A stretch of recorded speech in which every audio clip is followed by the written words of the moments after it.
Yeah, I mean, David made sure that I had time with Chuck, who is our FBI consultant, who was on the force for, I believe, at the Bureau for 30 years. So we had like a 4-hour conversation, and we had access to him on set and before. But what I loved about Wiley was, from the script and talking to David about it, he handles really intense situations. He switches between either he's intense or humor, finding the light moment, the grounded moment. And I found that fascinating in his life. As you know, he has kids at home, very family man, just a very good heart. And when he goes to work, he's dealing with just, insane situations that can really have a toll on the human being behind the agent or the officer. And I had experience playing law enforcement and soldiers and that before, but this was the first time being an FBI agent and learning about the history and the differences and just kind of the inner workings that I got to learn. And that's what I find really, really fun, is that research part going into it and throughout.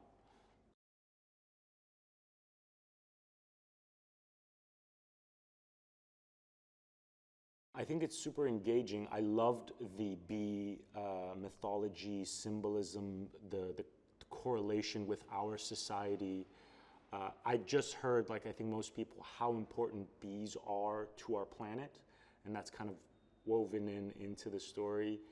And I loved how, I don't want to ruin anything, but I loved how the story starts where you're automatically deeply emotionally engaged with Clay and what his story evolves to, and the story of Wiley and Verona, and Verona's dealing with this situation, and he's kind of like a shoulder, moving through the story. So I thought all that worked.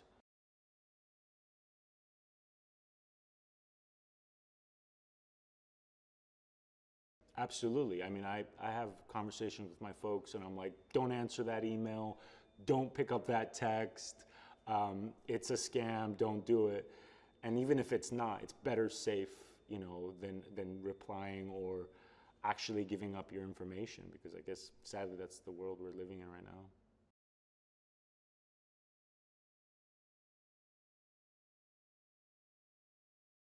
So the first time we meet Wiley is a phone conversation between him and Verona's character right after what's going on with her story, and kind of like the emotional event that propels her, and personal, and her work job. And we meet him and we see him in his home. So the first time we actually meet Wiley is him, and you see his everyday morning with the kids and his wife, and then we're propelled into this chaotic adventure of this secret organization that no one really knows anything about. But Wiley does have a little bit more, and there's a lot of secrets that's been implanted throughout the story with him, and whatever he leads on to know, which is always fun as an actor to play with. And that's discussions me and David had throughout the process.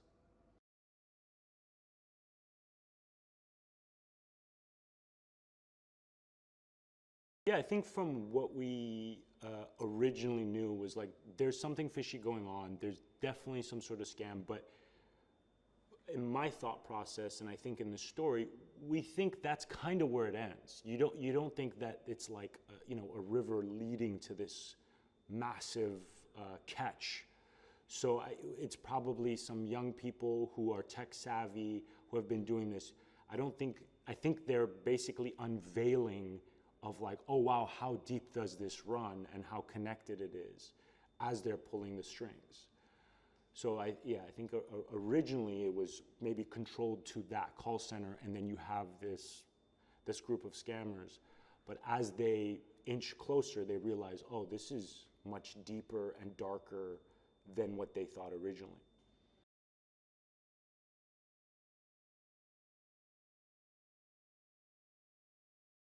For Wiley, originally, he's obviously this vigilante. We don't even know what's going on. He shouldn't, this is breaking the law. You can't take justice into your own hands like this. That's why we have, our justice system.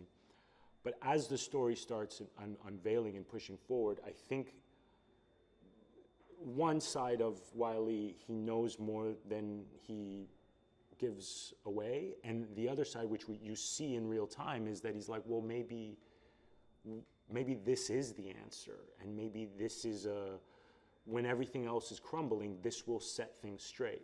So he's very conflicted, and we see that through his arc, hopefully, if I do my job.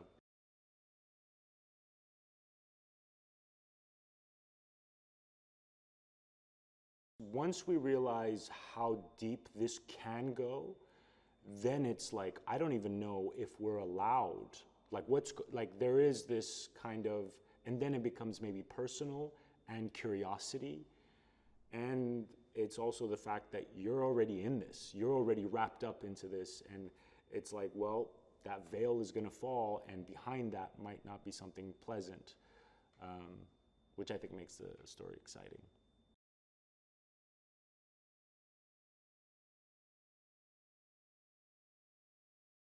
Yeah, so I had some experience before with weapons training and stunts, but with this, which much more intense. So I was here about a week and a half earlier, so I got to work with the stunt team, who these guys are incredible, and they kind of put me through that. And then we had weapons training, and they were amazing, and we got to actually go and fire off, and really get that feel into it. And that's been so key, so that you're not just, miming it, and, like you have it in your system of how that feels, the weight, and what it actually does, which I loved. Oh, Emmy's wonderful. As soon as we had never met before, but as soon as we got to London and we met at the studio, it was instant. We had that chemistry, and super talented and very easy to work with, which has been amazing, because if we didn't have that, it would be a very different shoot. But I think David knew me well enough, and had met with Emmy, so he knew our energies were going to work together. So it's been loads of fun.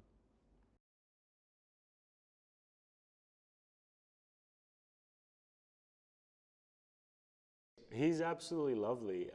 I've got to hang out with him on set. We haven't had any scenes. We have stuff coming up where we have a fight scene, and sadly, I don't win that. So I'm excited to do that with him, but, constant professional, and it's incredible to watch him do all the stunt stuff, which is, he's just like mastered that portion of it.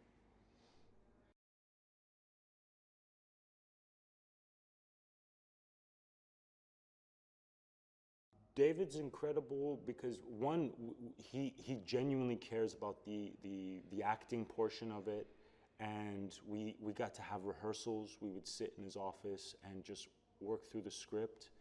And for me, one of the things that always draws me to him, and I'd work with him numerous and over again, is that he really trusts his actors, and that in itself makes me trust him, and kind of lets you play and explore ideas you have, which is kind of rare, and I think that's what makes him an incredible director.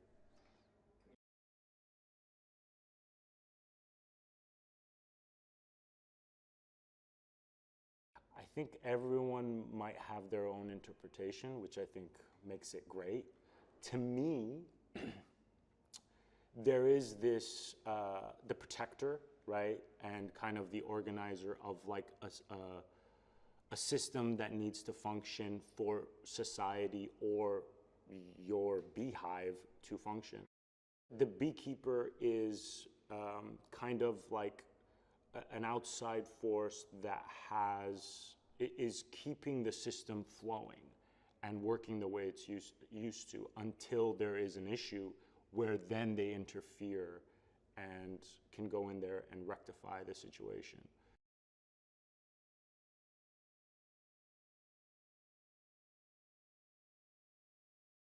I think off bat, from the start of the movie, they will connect emotionally, which then the audiences will follow this, the two parallel stories of Jason going on this, vengeance journey, and Emmy and Wiley's character trying to figure out what's going on and realizing, wait, who's doing good, who's doing bad, and then it just gets crazier and crazier. But I think the audience will get sucked in immediately and hopefully connect with the story.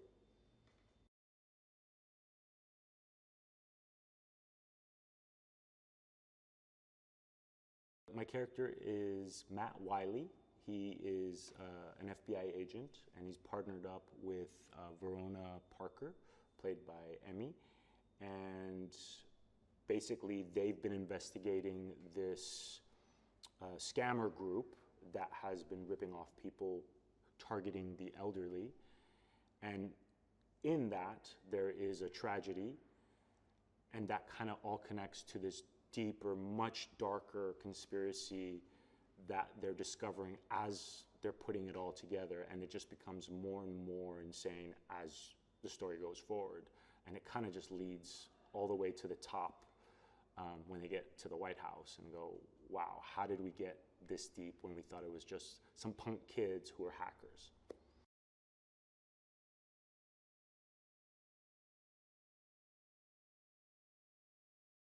What I've been thinking about it, what makes him so special and why actors want to work with him is he's so alive, and we will come up with moments as we're going, and the script is our foundation, but when we're bringing it to life, he's very open, and he's such a creative person, and that kind of rubs off around you, and that's what I think helps the story of not just being a genre action movie to actually bring heart and personality and authenticity to it because of who he is as a person and the way he directs. And I don't know, I think there's just something about him as a person and his resume that you're just like, you know what, I will jump in the trenches with you. Where are we going? And that trust, I think, is number one when working with a director, that if I trust you, let's go, and I've always felt that with him from the first time I've worked with him until now, and I think that is super special to me.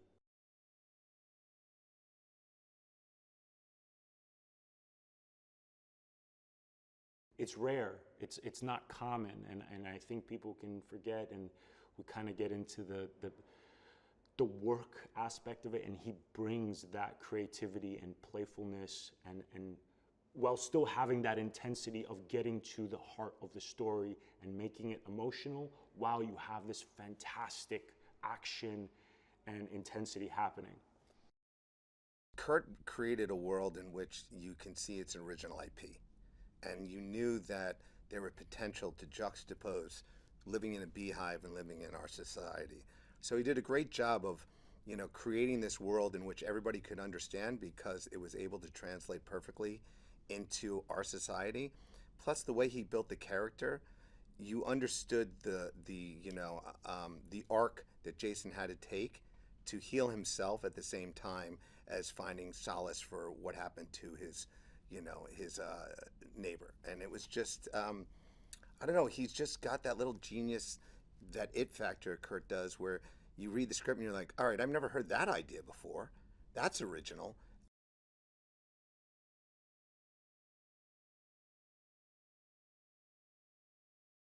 It's a very secret organization which is read into only certain people in government.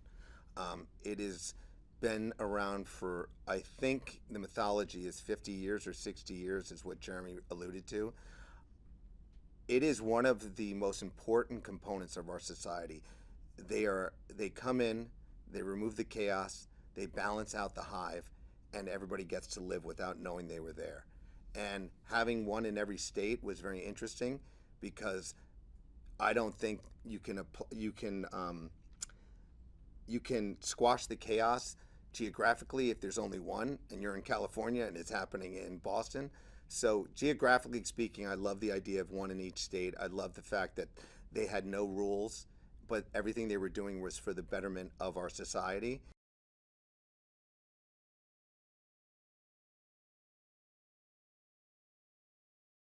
Yeah, it's Jeremy. I mean, Jeremy and his group. What are they, 8711? 8711 guys. And Jason, that was the first call he made when we decided to sign up for the movie. He's like, first person I want is Jeremy Marinus. You got to get him. And I was like, all right, I'll call him up. And Jeremy's very young, might be 32 years old. Done a little second unit directing, but knew he had a little leverage. So he said, hey, I'll do it. I'll pass on these other projects, but you guys got to let me second unit direct. And for David, that's kind of like, well, let me see your reel. And he's like, I don't have much of a reel, but call around and ask about me. So it's kind of a leap of faith on our part to take him as a second unit director. But he's fight coordinated for all of the John Wick films. So I knew he was extremely talented.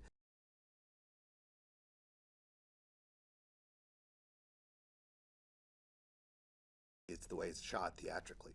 I mean, David's the reason why it's not just a normal. The director himself, who knows more about angles and lighting and stunts, that you can see the difference in David's films and you know, the other films that aren't as well put together for action. I think the attention to detail that was put together for the fight scenes, I think that the enormity of some of the sets, you know, some people probably would have gotten away with just shooting it like a High School Musical. But he basically had a 360 view of that set that you see in Nine Star. And his just knowledge of camera work and obviously his operation. So Kurt's script had that thing that's really important to a movie, and its structure. It was really smartly laid out, and I'm pretty good at guessing turns and twists and things like that as a writer.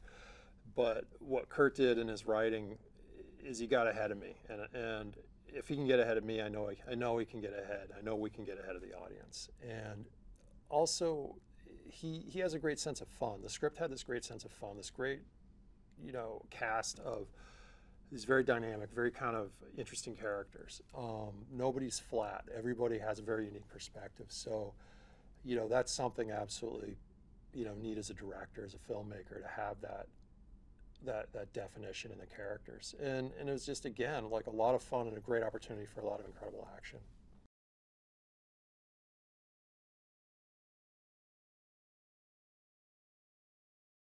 Emmy's FBI partner in the film is Bobby Naderi, who's a great actor. I love using him. He can just blend in any role, and he becomes sort of this cynical, conscious voice about what are they doing, why are they doing it. And I think because what they stumble across is so big and so almost overwhelming, that he gets a little scared by it. And whereas Emmy is really trying to solve the murder of her mother and has that personal stake, Bobby is such a great character where, you know, they're like a married couple. They have this great interaction, this incredible banter, and it's a lot of fun to watch their scenes together.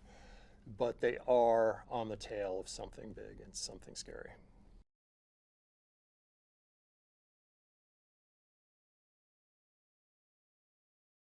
So sadly, a really common thing that happens is a lot of seniors, a lot of people that are vulnerable get targeted by these phishing scams. And they can range from clicking on the wrong thing to a really sophisticated operation where people are really targeted and over several days can be drained of everything they have, everything they worked for. They can lose the deeds to their house because these scammers are so good at what they do and so precise. And it was interesting, as we crewed up the movie, crew members would come on and everyone kind of had a story. Everyone had a story about someone they knew who had been scammed. Everybody had a story about something that almost happened to them or their mom or did happen. And it really opened my eyes to the scope of this problem. And it is nice to be able to direct attention to something that people need to know about in a film. They need to know about this.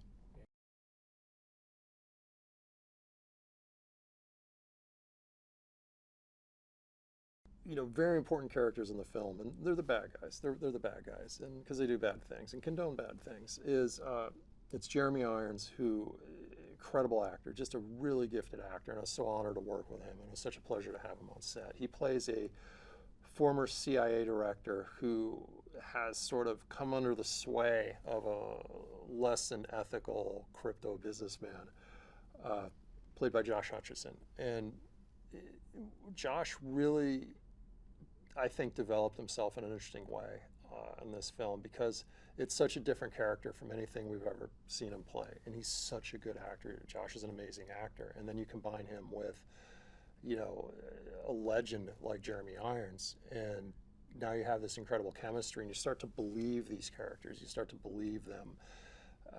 You feel them. You have a sense of their desperation, and you have a sense of their growing desperation as they get chased by a beekeeper.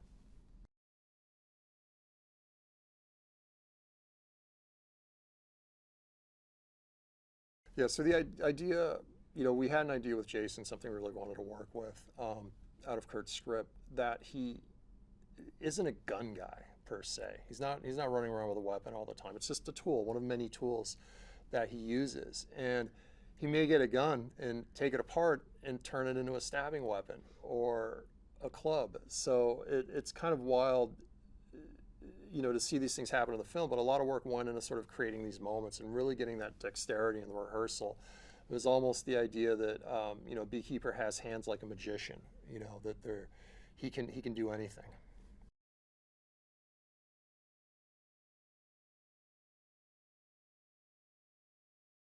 Jeremy Marinas, who was my stunt coordinator, fight coordinator, just did an incredible job there, because it's coming up with the grammar.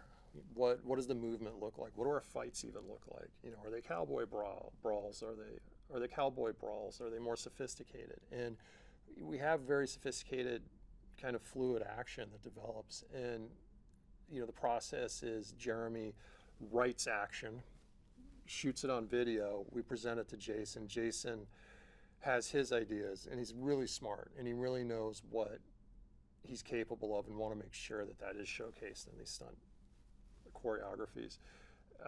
Then we practice and practice and practice, and then I figure out how to get a camera on it, and then you just grind on the day. You know, shooting action, I don't think people understand, is there's a lot of repetition to it. It's a very physical, strenuous activity, even for the crew. But it's a lot of fun, and when you see those shots, those dailies come out, and you know you're going to take, you know, a treasure trove back to editorial and create an amazing stunt sequence, and it's just like being in the delivery room and watching something incredible come out.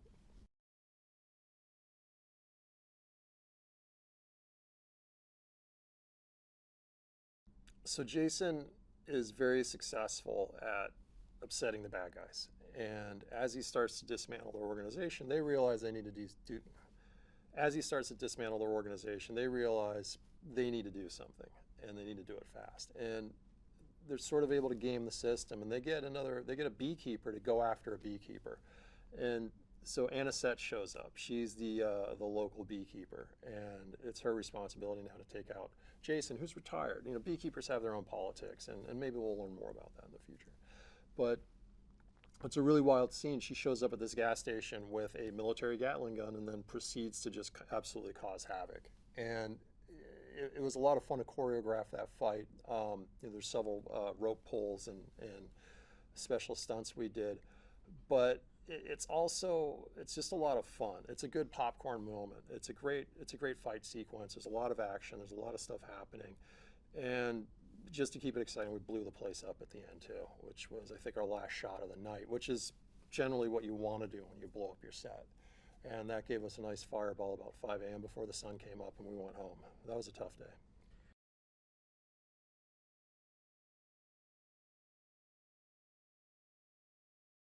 If you really look at the film, you know, the main driver of all the craziness happening is really Josh Hutcherson, who is this out-of-control kid, privileged, comes from wealth, comes from, you know, the Silicon Valley crypto culture, probably was a Burning Man. And he is absolutely desperate and has no boundaries. And part of the fun of this, you know, watching this film, you never know what Josh Hutcherson is going to do next. You never know what outrageous things he's going to say. You never know how he's going to manipulate the people around him to solve his own problems. And poor Jeremy Irons, you know, has to try and keep this guy safe. His job there is he's really head of security for someone who seems hell-bent on self-destruction. It's a good dynamic. There's nothing more thrilling for me as a director to have an incredible actor come on set. And this was a great opportunity to work with Minnie Driver. And she has a small but incredibly important role in the film. And I find that, you know, when you cast powerful people, when you cast government officials, it's important to cast an actor who feels like they have the gravitas and horsepower to really be that person in real life. And Minnie absolutely, I mean, she plays the head of the CIA. I'm gonna give it away here. And I buy her in that role 100%. And what she says tells us a lot about the beekeepers, that maybe there's more going on between the government and the beekeepers than we know, and that we probably shouldn't mess with the beekeepers.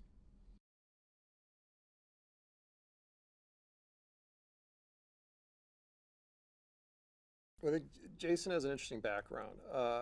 He, you know, was a bit of a street hustler in North London at one point. You know, you got to survive, right? So he understands the world, let's say. And he was a Muay Thai fighter, a kickboxer, gifted kickboxer, and a diver. He's a very athletic guy. He's kind of done it all. And the thing with Jason, he has this incredible physicality, which you just don't see in a lot of actors. It's not a common thing to have a true movie star who is also a gifted fighter. In the real world, he can go in a boxing gym and hold his own. And so he understands fighting in a very experienced way, but just it's truly an honor to work with him because he has such an instinctual understanding of what's going to look good on that screen.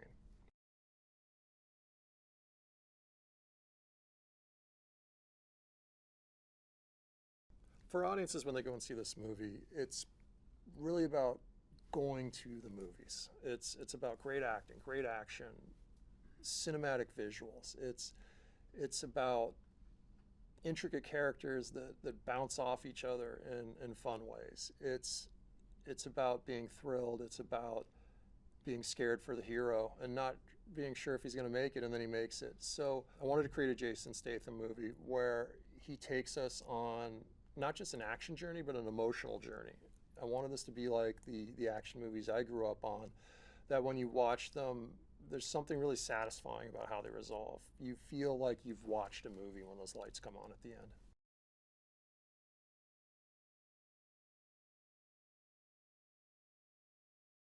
Yeah, I think the idea behind a beekeeper skill set is they don't need to run around loaded up with guns, you know, like a soldier would. A beekeeper is going to use the environment. A beekeeper is going to sort of sneak in, cause damage, and get away before he knows what happened. A beekeeper can sneak in, cause damage, and get away before you know what happened. And maybe they'll use a wine bottle. They're going to use anything available in the environment to take out the bad guy and get the mission done. If they need a gun for the task, absolutely. If they got to blow stuff up, they're going to do that. I think a beekeeper is a virtuoso of violence.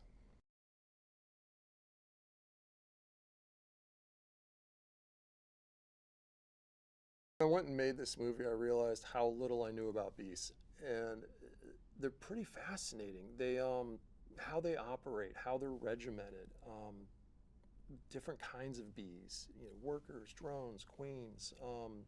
There's bees with specific functions, and in a sense, there are warrior bees that'll go out and fight when there's a threat to the hive. And so a beekeeper understands all of these things. A beekeeper knows how to change the queen if there's a problem with the queen in a hive and preserve the hive. A beekeeper knows how to move a hive. A beekeeper knows how to handle the hive. So it's interesting because I read something that the bees aren't necessarily conscious of a beekeeper when a beekeeper shows up. They don't see the beekeeper. So the beekeeper is almost like this force of nature, this invisible force of organization that is shaping the reality of the bees, and the bees aren't aware of that. And it's such a great idea to play with, the idea of governments and who fixes things and who has a vision for society and how to help people.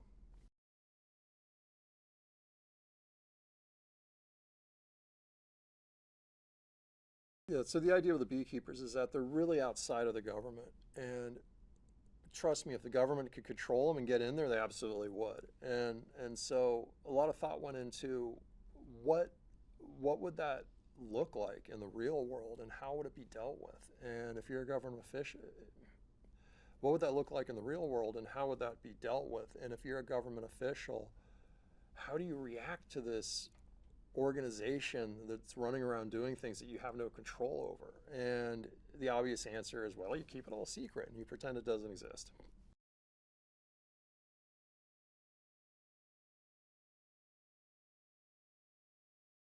So this is the first time I worked with Jason, and it's, you know instantly on set how that's going to unfold the first day.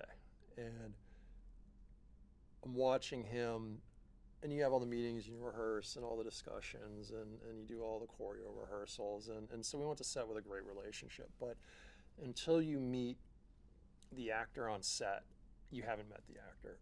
And it was honestly shocking, because he knew the angles, he knows the lenses, he knows the lights, he knows these intricate ways to move, body positioning, how to hold his face. And you can't teach that. That's something movie stars have. And you look at old movies, and I study old movies, and there's a stillness and a presence and just this sophisticated understanding of how cameras work. And when you work with an actor who has that, it's an absolute pleasure, because at that point you're capturing magic.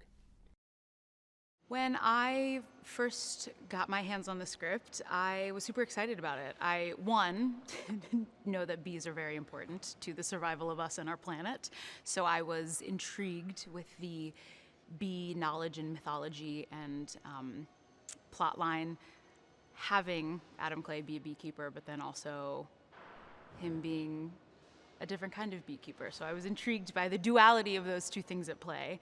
And I think Verona's storyline was also really intriguing to me. I think this woman we meet her in an extreme moment of grief and shock and sadness, and the loss of her mother, and then she kind of has to put that aside to do her job and do her duty, and the duty that she swore an oath to do.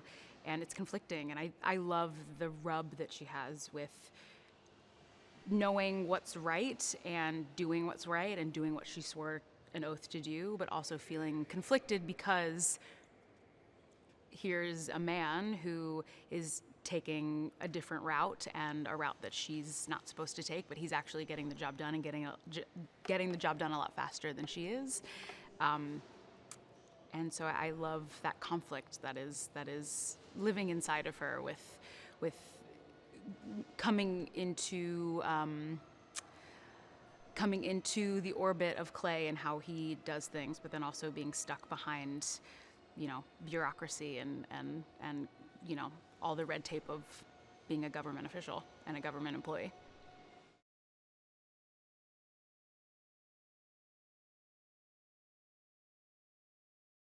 In playing Verona, she's heartbroken. She's devastated. She just lost her mother in a very shocking way, and she's needs to grieve that. But we also meet her in a moment where there isn't time to grieve her mother, because this massive investigation is unraveling right in front of her eyes, and she's kind of in the middle of it. And she is closely related to one of the main and the initial victim, which is her mother, but then she also has this interesting relationship and dynamic that is evolving throughout the film with Adam Clay and his revenge journey that he's on. And think she's conflicted. I think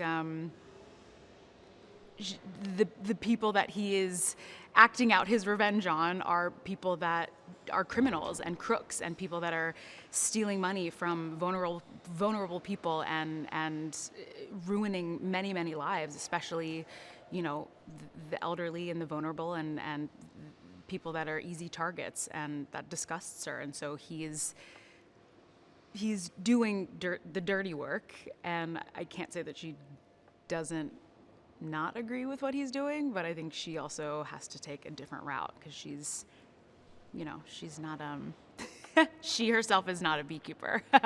She is a special agent, and there's a lot of paperwork and a lot of red tape. So I think she's conflicted, which I think that is so juicy as an actor to get to play and get to explore the conflict of moral conflict in general is really juicy. And also, who doesn't love a revenge story? Love a revenge story.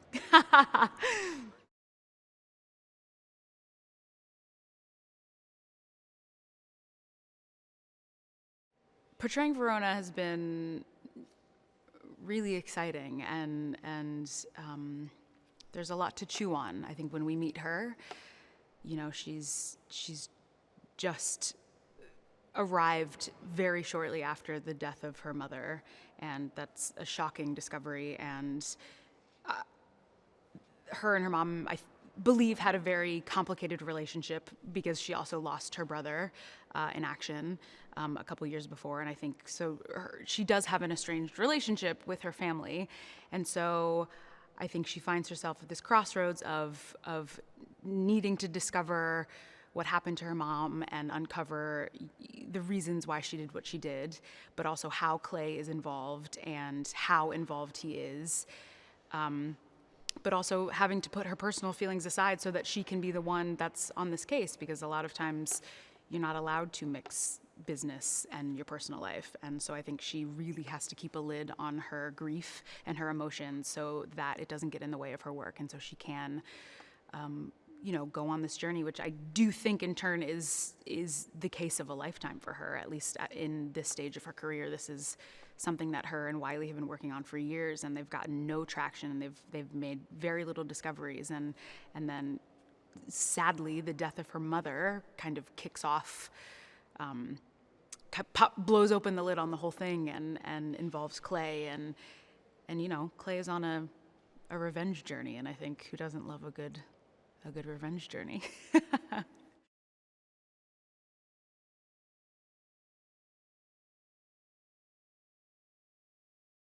It's a tricky one. I think it's tricky because I think he is not bound by the red tape and the paperwork and approvals by, people with classifications that that Verona and Wiley don't have. There's a lot of steps involved to being an FBI agent and taking down criminals and hackers and con men, and Clay is skipping all of that and getting the job done. And it's definitely not the way that it should be done, but I think Wiley and Verona, and especially Verona, really struggle with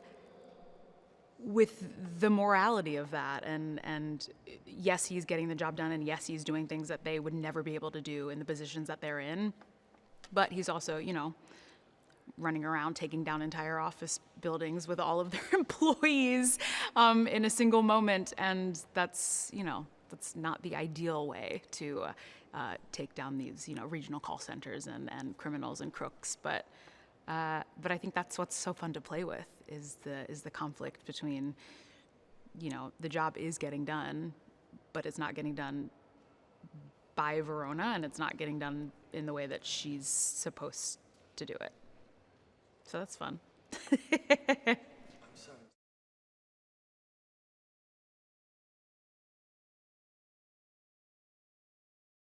I think it switches hands every now and then. I think Wiley's really concerned about Verona and her well-being and how she's handling this and how she's handling the grief and the loss of her mother and her ability to kind of suppress that grief to work this case. I think that concerns him. I think they are as close to brother and sister as they can be. I think they deeply care for each other and respect each other and look out for each other.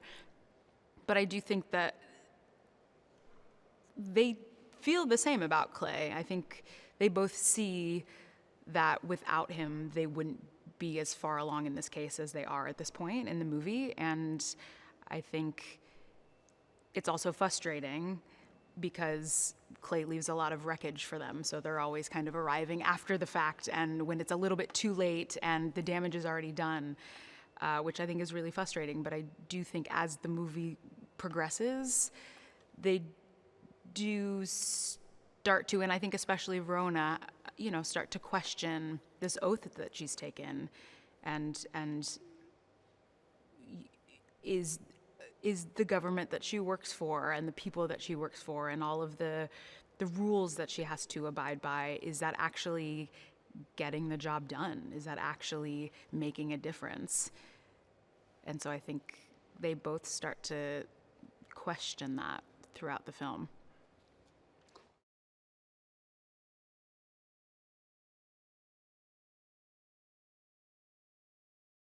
The Beekeeper is played by the one and only Jason Statham, and in the movie his name is Adam Clay. And Adam Clay keeps bees, which is amazing. I'm always envious of beekeepers. I think I'm frightened of bees, but we need them. They're very important. But I understand beekeeping. I think, especially for Clay, I think there is a level of purity and purpose that exists and is vital to the success of a beehive to produce honey. And I think it's calming for him because not only is he a keeper of bees, he is also a beekeeper, which is an extremely classified program of mercenaries, assassins, fixers, cleaners, you name it. So I think having lived a life like that, which is, I'm sure, nothing but extremes, having, his real life and his personal life be something that is very calming and requires a lot of dedication and focus and patience, I think that's probably exactly what he needs. I'm having the best time working with Jason Statham. I will admit I was nervous because he's a legend and he is, a massive action star and actor and you never know what to expect when meeting people that you've seen in so many movies and are iconic in Hollywood, and it's just been so lovely, and he's so personable and so down to earth. And our first day on set together was one of the first scenes in the movie, which is a pretty intense scene for both of us. It's after the loss of my mother, and him kind of being there for me as moral support and kind of unraveling himself just enough to let me in and intrigue Verona, but and it was just the two of us sitting in a kitchen drinking coffee, having a really intimate two-hander scene, and it was incredible. I think he's such an incredible actor, and he's a really good listener on screen and in real life. We've just had some great chats, and I think this movie for him, I think it was really important to David to dive into the human side of these characters and their emotional journeys. And yes, there is all of the action and all of the fights and the guns and the blood and like everything that you want in an amazing action movie, but there's also this really deep layer of emotional, like a very deep emotional well for these characters to dive into, and it's really exciting, and it's been really fun to uncover that as we go and kind of get to see everybody progress in their emotional journey on this film. Nice.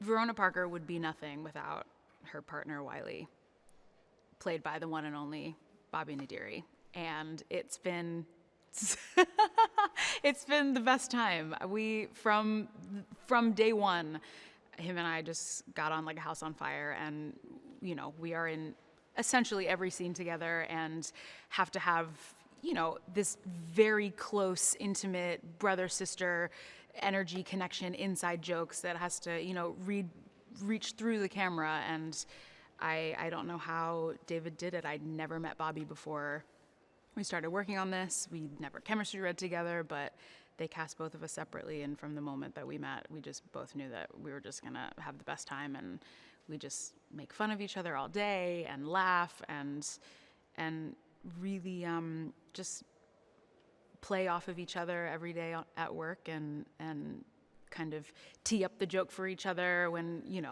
it's time, and I just think it's organically turned into this great friendship on and off camera. And I'm feel so lucky to have been put in his orbit and get to know him as an actor, because I think he's an incredible actor and partner, and yeah, he's all right.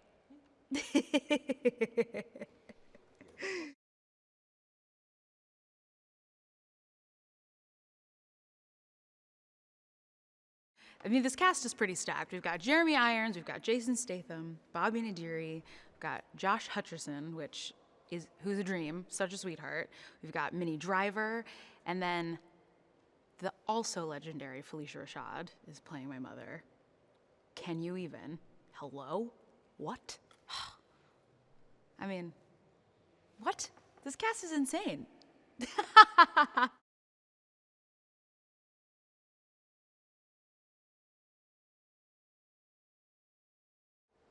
I think when you're embarking on a movie that is being directed by David Ayers, starring Jason Statham, you know that the level of stunts and action is going to be through the roof, top notch, and our stunt team has absolutely killed it. It's unbelievable. I don't get to do a lot of fighting, but I do a lot of running around with a gun and multiple guns, and a couple other projects I've had some tactical training, but not to the level I have. I've been lucky enough to have on this, getting to work with firearms and just furthering my education, because playing an FBI agent, you need to look like you know what you're doing when you're running around with a giant weapon strapped to your chest. I'm just trying to make the FBI proud, I suppose. So it's been actually really educational, and I don't have a lot of knowledge of weaponry, so I've just been kind of soaking all of that up and trying to feel and come off as authentic as possible while running around and chasing Jason all over the place and running upstairs and downstairs and busting through doors, and it's been really exciting and really kind of on the fly, which I'm usually not very good at, but David is kind of changed my perspective on just being in the moment and having things happen on the fly, especially when it comes to action and fighting. A lot of that is so rehearsed and choreographed, and because it has to be, it's dangerous. So it's been a perfect mix of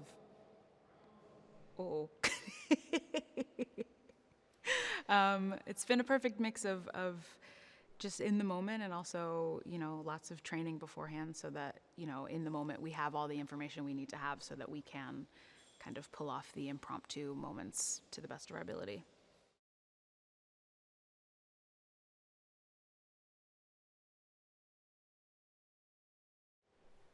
I have nothing but amazing things to say about David Ayers. This experience has been just so fun and lovely and exciting, and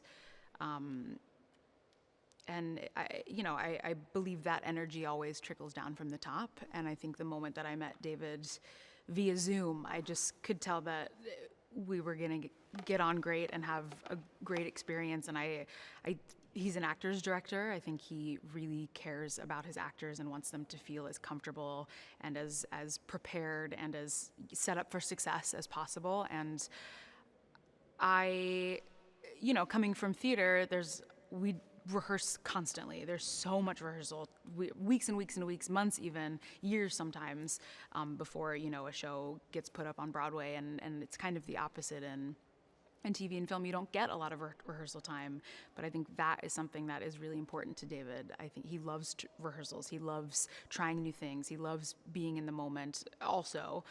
And so I was really excited by that and his process. And I think he's really gotten me out of my shell of feeling like I have to understand and have control over every moment all the time. Because, so much of being an actor, you can only control really what happens between action and cut. Like, that's the little control that we have, is kind of in these like finite moments. And so I think trying to control those moments as much as possible, but David's style is different. It's very like, let's just see what happens. And I've really learned to like love that and kind of live in, sometimes it's chaotic and there's people running all over and there's all this action happening and helicopters are flying and it feels crazy. And he kind of encourages you, he's like, yes, this is insane. So let's live in that. That's okay. We don't have to normalize that, giant helicopters are flying and there's people running around everywhere. And, I think I've really enjoyed getting to explore that part of myself as an actor, and also getting to work with him and getting to know his directing style. And it's unlike any director I've ever worked with. And I just admire him so much, and I think he's so good at what he does and how he sees shots and moments and angles, and I trust him completely, and I just think he's so wonderful at what he does, and I've felt nothing but safe and inspired and encouraged and trusted and protected through this whole process, which as an actor, like, that's truly, it's very rare, and yeah, I'm just grateful for that.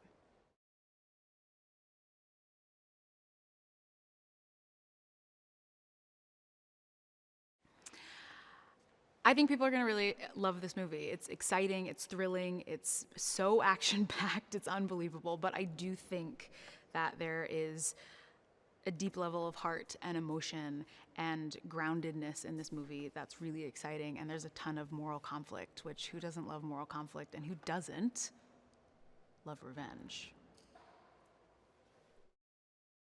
I've got an old friend, Kurt Wimmer, who's a writer that I've had many sort of connections with over the years, scripts that we nearly did, scripts that we didn't do. We haven't sort of done anything, and it was an opportune moment where we connected, and he passed me something, he slipped it to me. He'd just written it in the pandemic, and literally it was a page turner for me, and I was so excited. I said, we just got to do this, and we'll team up and we'll make this happen very quickly. And the sort of gods aligned. We got David to come on board, and Chris Long and Cedar Park, and it became something very special. We took it to Cannes, and the response was, it was really good, because, you sort of have a taste of your own, but this one we felt that, it had a universal appeal. It's a very sort of a touching film, if you like. It's quite dark, and it's a thriller, and it has lots of things that can shock and keep, the action fans on the edge of their seats. But it does have a very strong sort of a very strong sort of meaning about, right and wrong. It's about, people that are vulnerable getting taken advantage of, and, Adam Clay is a man that comes and sets those things and course corrects those moments.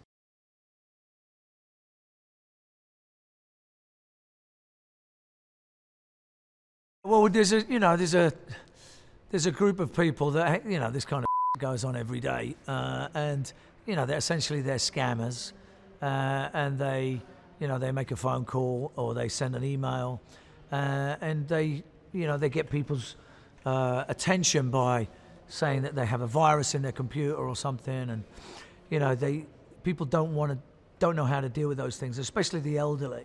And the elderly are the people that they target because, they're they live solitary lives. They don't have people to look out for them and protect them like, young people do. So they, that's their first line of attack, is to get their fingers into the bank accounts of the old and the vulnerable. It's their life savings go down the pan. Everything gets, siphoned out.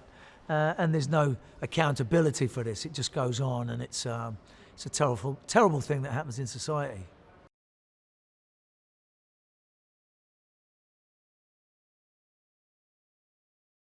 We meet him, he's at the beginning of the film, and he's a retired sort of guy that just connecting with something that he has a love for, which is,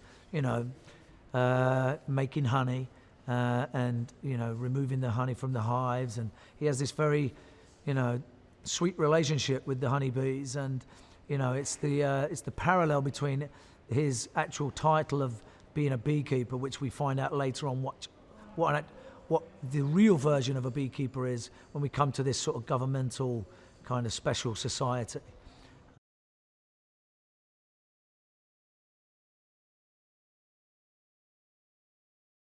We pick him up, and he's living in the garden of a very sweet lady that, they have these exchanges of pleasantries every day, and they have a very sweet connection. It's almost like she's the mother he never had. Adam Clay is we don't know too much about him apart from the fact that no one ever took care of him. So we can fill in the gaps about his childhood, and this lady is a significant thing for him in his life, that she has deep meaning, and when she becomes a victim of the cybercrime of the scammers that take advantage,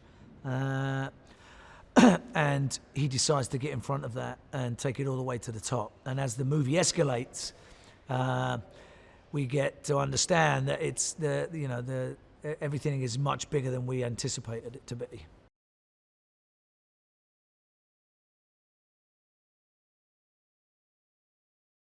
Well, I think the more of the mystery that we can retain, the better it is, because when you tell too much about the guy, what we do know, he has an incredible skill set. He's almost like a super soldier that is there to protect society. When society can't protect itself, he's the person, the beekeepers come in to recreate the equilibrium.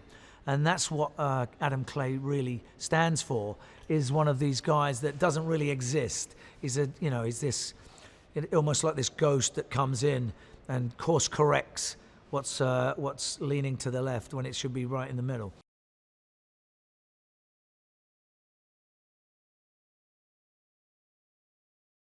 Verona is the daughter of Eloise, which is the sweet lady that takes care of me.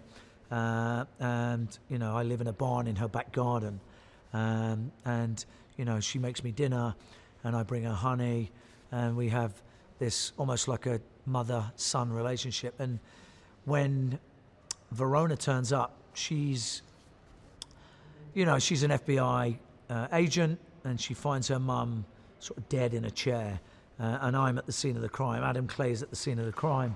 And so there's a very, sticky start for us too. And there always is going to be that, because she's on one side of the law and Adam Clay is on his side of the law, which is the right side.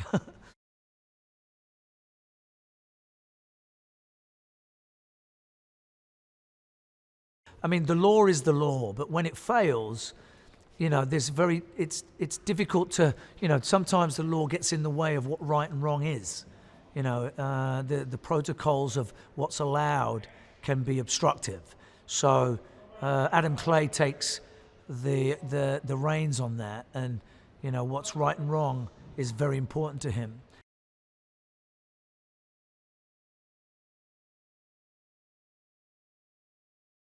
I've been very lucky to work with David, and people like David are very rare. They're an auteur, they're a writer, a director. They have this, immersive kind of obsession in film, and what David does on a film set is just unique. You know, he can change anything he wants to change at that moment. We can rewrite on the spot. You know, he's there holding camera. He's finding and fishing for the right angles. He works very closely with all, you know, the DP, and he's a very cinematic, he's very photographic. And most directors, you know, sit behind a monitor and, you know, they can, you know, call action and cut, but, you know, David's right there. He's almost, he's on top of you in that scene. He's holding the camera and you feel his energy. You know what he's trying to extract from you. He's very articulate and he's very clear with what he needs. And it's all a man could ever want. You know, it's a lot of people don't have that skill, and it's an innate skill to him. He's very gifted in that world. You know, he's been rewarded for his writing. He's been rewarded for his filmmaking, and you know, people are, you know, knocking down doors to work with him. So we feel very lucky that we were able to work together. And yeah, this is a very special one. You know, I sit here now. The movie's over. And you know, I can honestly say I've been inspired every day when I come in and work with him.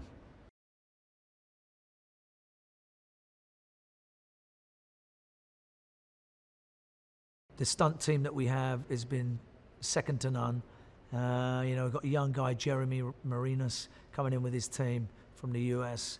And, you know, we're trying to do something that is very visceral and, you know, very shocking and believable.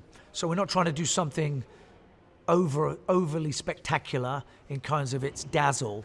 We're trying to keep things very real, very dangerous, and very efficient. And I think that's what Adam Clay does. He provides efficiency rather than something overly flamboyant in terms of the, you know, the fancy stuff. So we've kept it very real and very, very almost military-driven kind of danger. And this is all driven by David. This is his whole vision. He's the leader. We come in, we have ideas, but really his ideas are never anything other than great.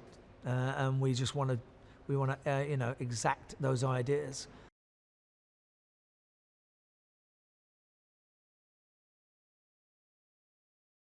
The heart of this movie is something that would translate to any country, any family, anywhere, any person that would have heard of something of this nature. That, you know, once we set things in motion, we're off for a ride. You know, it's these scumbags really get taken apart, and it's the cause is so justified, and I think everyone has an attachment to someone in their family that might have been, you know, preyed upon, getting conned in some way.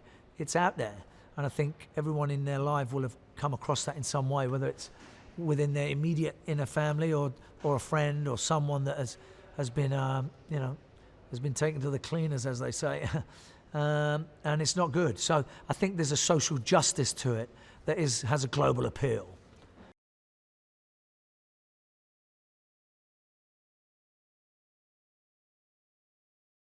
There's all kinds of history to the power of the bee. You know, there's remarkable things about honey. You know, there's thousands of years old. You know, they find pots of honey in tombs that, you know, you could still eat today. It never goes off. It never spoils or sours. It has some amazing qualities. You can set it on fire. Yeah, there is, you know, the ways that, you know, the bees work. You know, without the bees, we wouldn't be here. You know, it's they're a very special, integral part of nature and the cycle of life. So, yeah, we've learned a few things about the bees. Well, I read the script, and it's an action script. They're sometimes hard to get through because there's so much action. But I found this script a real page turner. I thought it's a fantastic story. The action was very well described, and we're now beginning to see it being filmed. But I wanted to know what was going to happen. It really pushed me on. And I thought, well, if it's that good a read, it's probably going to be that good a film. So I was interested to take part, particularly since the character that I was asked to play is fairly enigmatic, difficult to know where he stands, and we've refined this, I think, even more during the shooting.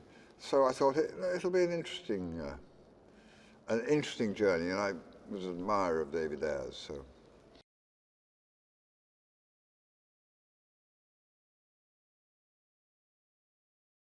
Derek Danforth is my employer, young man, sort of black sheep of the family,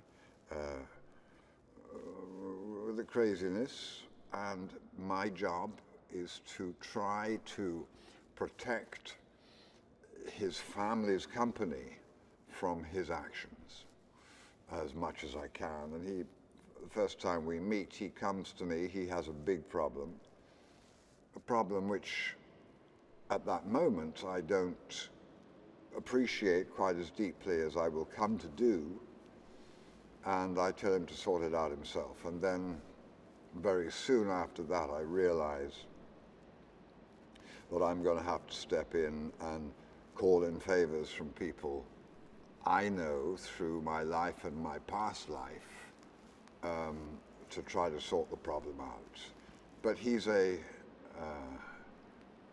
wild card and very difficult when he's your employer, which strictly he is, to deal with.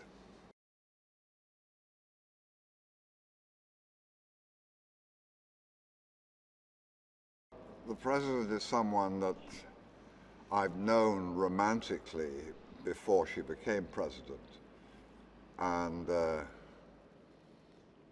we have that relationship in the past. And I think it has something to do with why she asked me to look after her son. She knows I'm a trusted friend. Nevertheless, from where she stands, I'm not doing my job too well. So there is a friction there. But it's an interesting little bit of color into the story.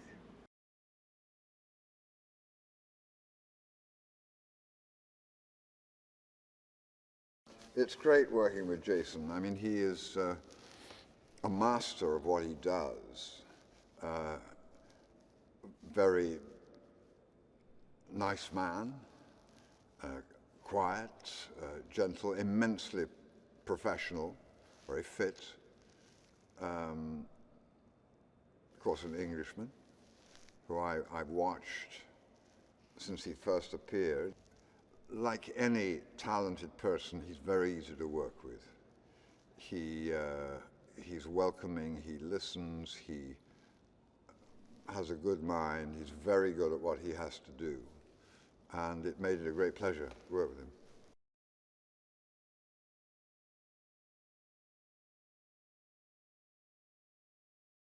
Well, Josh is delightful young man. He's fantastic in the role, easy to play with, comes at you with unexpected moments. I think he'll be, I think he's wonderfully cut out for this character. He's found a great way to play it. And our scenes were a lot of fun, even though my character and his character are very ambivalent about each other.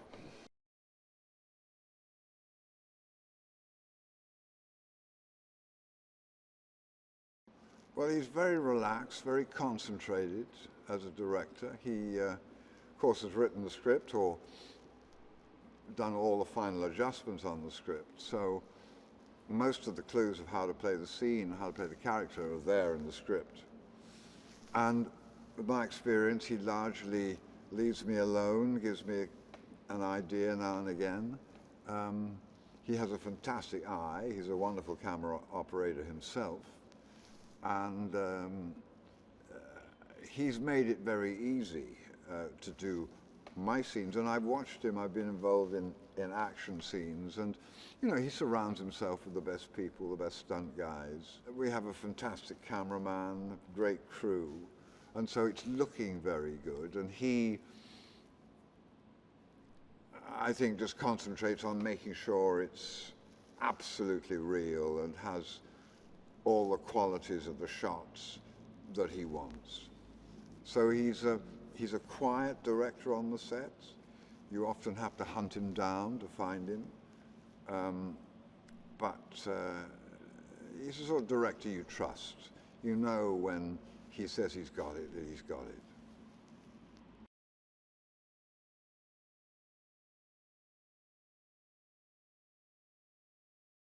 It's about corruption, the corruption of power, how power corrupts, and to a certain extent, naivete of thinking that that can be dealt with easily. But it is endemic in our societies, and I think as we see it from a distance, hopefully, a lot of us would like to be in Jason Statham's shoes.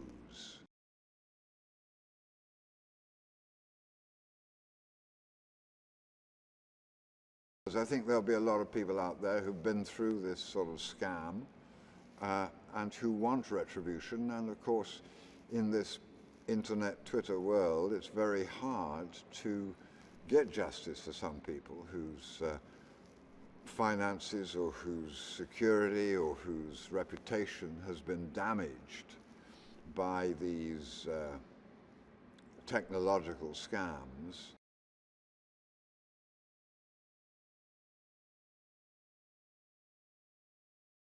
Beekeepers are people who look after beehives, and beehives are very complicated systems,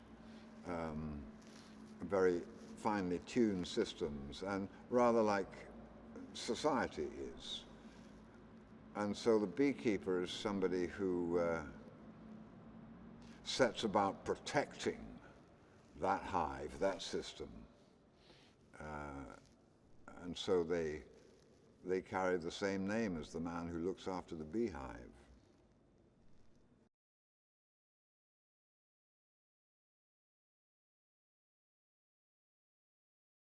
Well, I think if they have as good a time as I did when I read the script, it'll be fine. Of course, what audiences want is to be excited, to be made to think, to be amused, to be thrilled, and for it to be worth the money. And I think with the Beekeeper, they'll get all of that.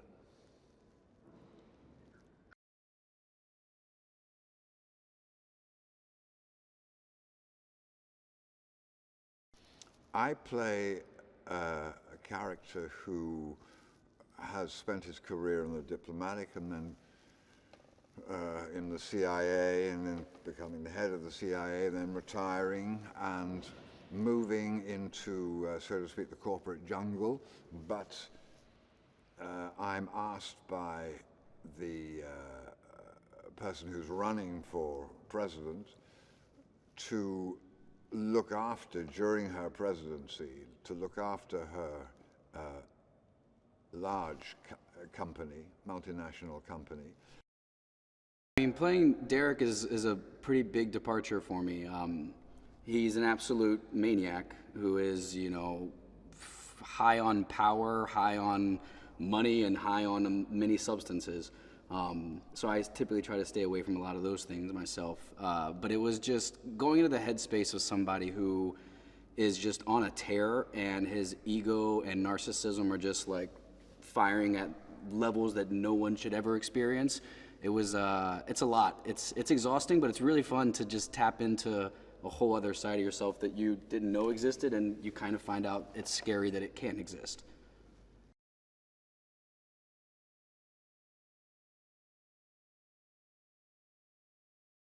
I found it very funny. I think that there's like a real dark humor that's kind of throughout, and working with David Ayer as well, he's got a very dark sense of humor that he pulls out of scenes and moments that are very unexpected. So I thought it was just an enjoyable read. I think that the story of revenge and like what does justice really look like, what does one man's justice look like compared to other people's, and just kind of what violence and destruction can become if you let vengeance kind of take hold of you.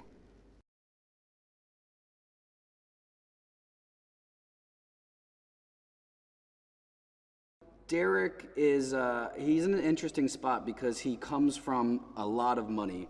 His family is like titans of industry with shipping and old oil money, so he feels kind of untouchable in many ways. And he's made most of his money legitimately through crypto, NFT, and he's got a really fast, intelligent kind of business mind.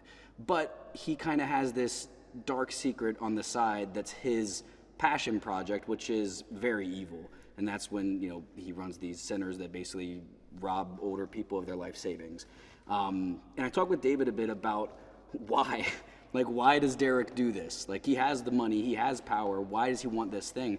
And I think it kind of comes back to what we sort of landed on was he wants something that's his dirty little secret that no one else can touch, that and operating outside the bounds of law when his mom is, you know, the commander-in-chief. There's something that just gets that part of him going of wanting to be as powerful as possible. So he has this dark, secret, nasty little side hustle that brings in a lot of money as well, and ultimately it's his downfall.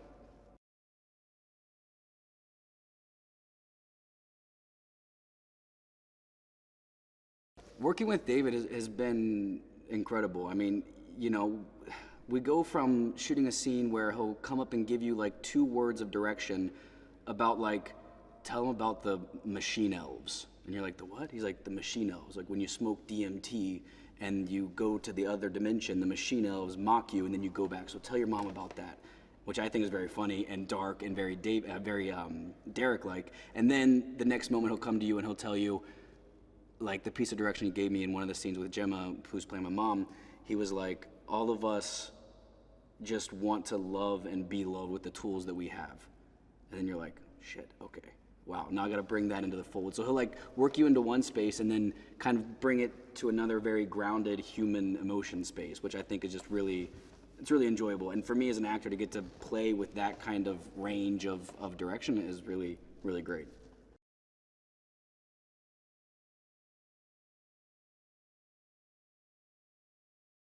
Dave and I had a few conversations about this as well, and you know, I think that there's a part of Derek that is projecting his father onto Westwyld, and kind of, he's in a position of power over Westwyld. So there's a part of Derek that enjoys just messing with Westwyld and kind of making him do whatever he wants. In a way, it's kind of like that thing of being more powerful than your father and wanting to like supersede everything that they do and become a better version of them. So I think that he projects a lot of that onto Westwyld. I think Westwyld is just holding on for dear life with whatever this kid's about to do wrong to get them into even more trouble. So it's a very fun dynamic. And Jeremy Irons, I mean, obviously he's, you know, a legendary actor, and he brings such power and weight into every moment. And then to get to play the character that's kind of bullying him as this like younger, like shithead kind of guy, I think it's really fun, and it's created a lot of great moments.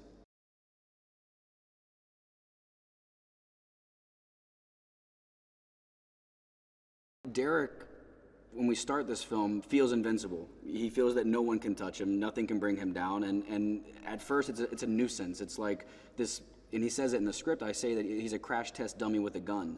And that's kind of what he views Clay as for most of the movie, until he's literally blowing open the doors and taking care of business.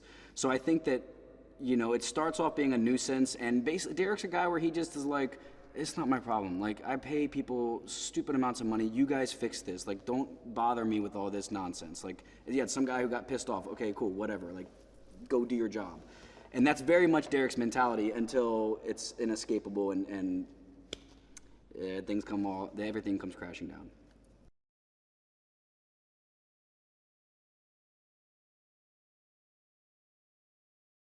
Derek is kind of isolated a bit in his own little world, and his world really consists of Westwyld and his mom, who's Gemma Redgrave, who's a phenomenal actress, and again, like a powerhouse. So I get to be this like annoying surrounded by powerhouse actors. So it's really fun.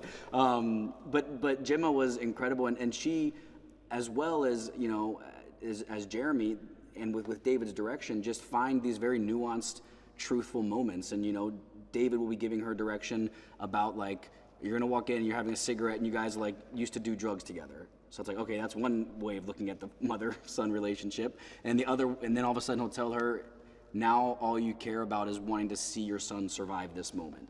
And so, and just having actors that are as dynamic as Gemma and Jeremy to be able to take those directions and run with them, but yet keep them very grounded. It's a blessing that you don't get very often.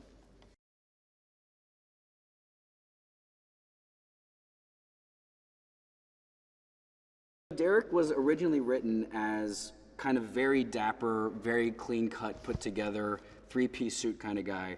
But then when I came on board, David's vision of Derek started to change, and we just leaned into this guy who has so much money, not really any sense of style, but just needs to be like big swinging. That's like his whole thing, is like green is his color, money, power, gold, green, like that's his world 100%. And then we decided, it was funny because after I did the Hunger Games, they had my hair bleached blonde, and I hated it so much, like the whole process, and it was so annoying.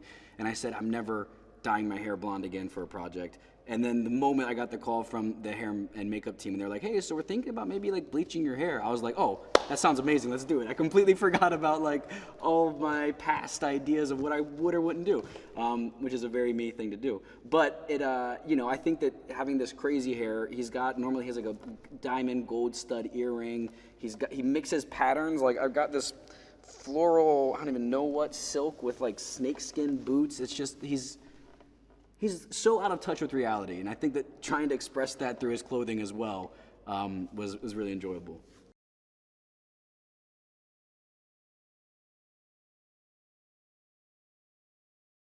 I only got to shoot one scene with Jason. He's a delight. He's an absolute workhorse, and that guy is like a fine watch. It's like perfectly tuned. He's always on it. He never misses a beat.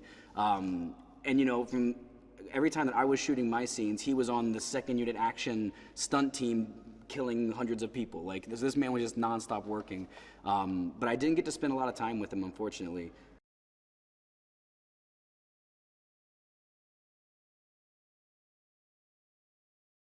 The Danforth compound, I mean, that's really the whole climax of the movie takes place there. And, we've gone through a lot, especially Clay has gone through a lot to get to that point in the story. And it's just, the walls are falling around Derek. And, he's kind of gotten to this point where he's in blind rage, Coke and whiskey fueled rage. And, he's basically watching as what he thought was impossible was actually becoming possible, which is that someone can get to him and someone can take him down. But it's a monster. I mean, it's probably like 18 pages of the script happened there in that compound, including multiple huge scenes between me and Gemma where I'm, pleading with her and begging her for her love. And it's just like tempers at an all-time high, like voices cracking, like emotionally very, very strenuous. And we did one take. It was like a 6-page scene, maybe 5-page scene, and we did one take where David wouldn't cut. He would just reset and reset and reset. It ended up being like a 30-minute take without cutting. And we're like, my heart was pounding. I was dripping in sweat. It was just very like physically exhausting. But I enjoyed it. It's really like when you get to a point where you do a take that's that long and you're just worn so far down, you find new things and like you express things in ways that are differently than you normally would approach them. So it was a joy and a mountain to climb for sure.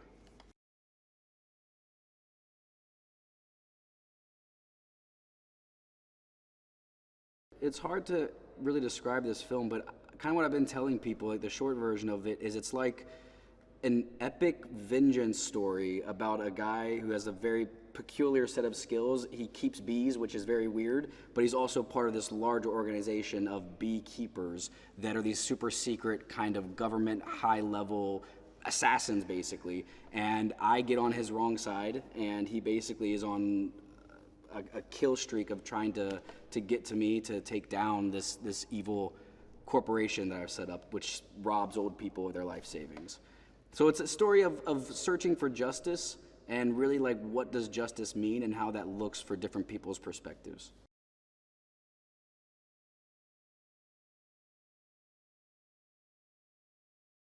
You know, I think that this film obviously is going to have insane sequences of action, you know, with Jason at the helm and just kicking ass and cars exploding, and it's going to have all of that stuff and done in a very unique, dynamic sort of fight choreography way. But then also, it's just a badass story of vengeance about one man whose desire to bring justice to someone. He'll stop at nothing. And so it's that. It's also funny, I think. Maybe it's just my twisted humor, but I think it's darkly funny. And my character is so ridiculous. He's laughable in so many ways, but always grounded in reality. So it's a dark, grounded action comedy that's hyper violent.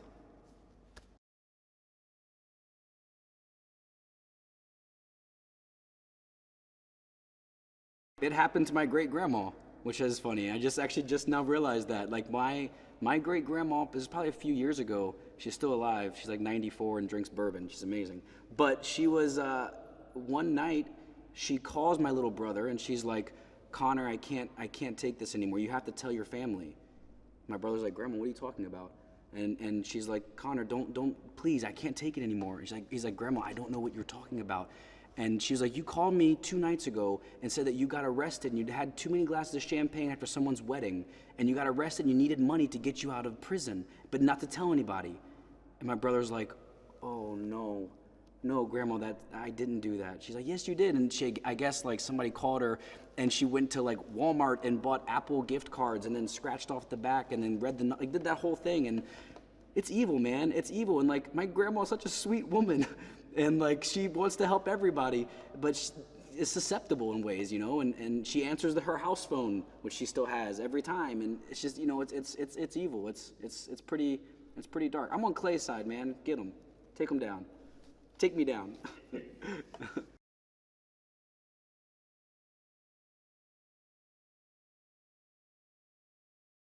Eloise Parker is a retired school teacher who is living on a farm that she has owned many, many years. I probably inherited it. And she has a tenant, a Mr. Clay. And Mr. Clay is a very interesting and a little bit of an odd kind of person. He's not very verbal, and not communicative in that sense, but he's pleasant and appears to her as a little lonely. And she's a little lonely too, as her children are everybody's gone. You know, everybody's gone.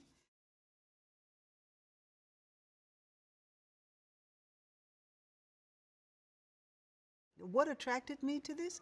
Because that happened to my mother.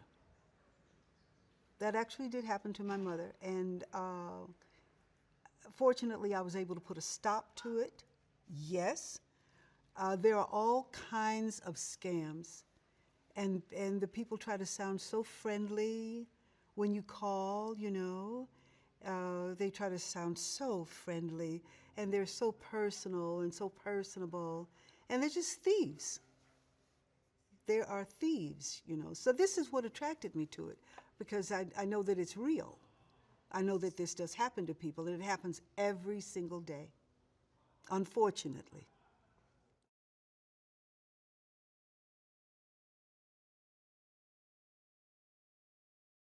It will unfold as they see it, but it makes so much sense, you know, the definition of it as everything, as the story unfolds, and you understand the beekeeper as we see him initially, and the beekeeper as he is in another way.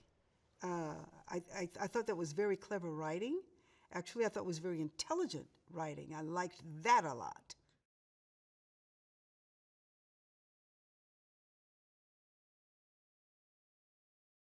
Eloise, according to what Clay says himself, is the first person who ever took care of him. You know? And that means a lot to him. And he doesn't say much. He's a person who doesn't say much. He internalizes, you know. And I can tell you just in that one scene that we had, that one encounter in which he says that to Eloise, it was so truthful, so honest. He's a very honest actor. I like working with him.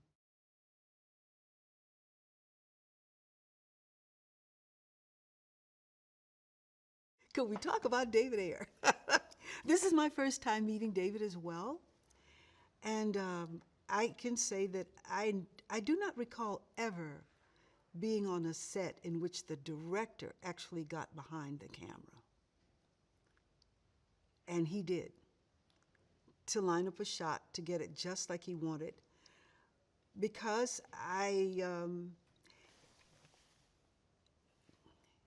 he's very visual in telling his stories, right? It isn't just a close-up on the actor. It isn't just a close-up on that person. It's what the whole scene is. What's there, yes, and what's behind what you see immediately. He really, and then he's really cool. He's like, he too doesn't talk a lot. He doesn't. He's just very even. He's extremely kind and polite. And he knows what he's looking at, and he knows what he wants.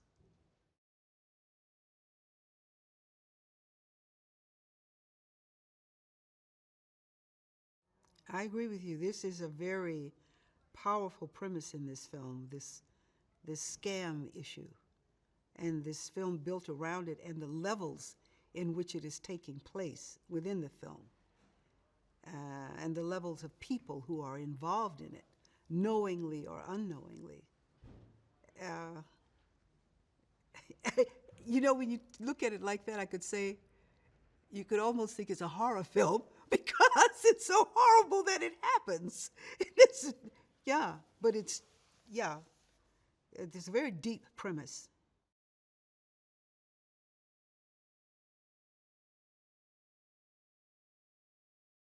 This is called Castle Farm. We're in the countryside in England. And I wish you could see this lavender field. Just a whole field with lavender. And then on the other side, there are cows. And further up the road, there's sheep. And there are rolling hills and a crop of trees at the top of the hill.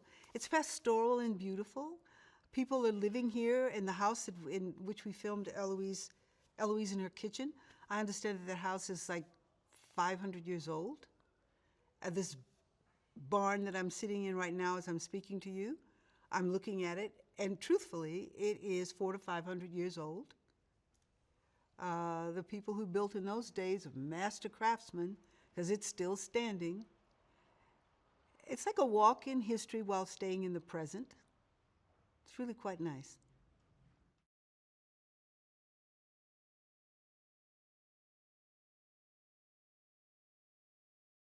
This is a wonderful set. It's a very warm set. Oh, and this is the other thing about this film. It's a pageantry of notable actors, a pageantry of great actors. When I'm in the makeup trailer and I look up at the wall and you see photographs of all the actors who were in the film, it was like, oh my goodness. And there's this one, and there's that, oh yeah, and that one too. It's great.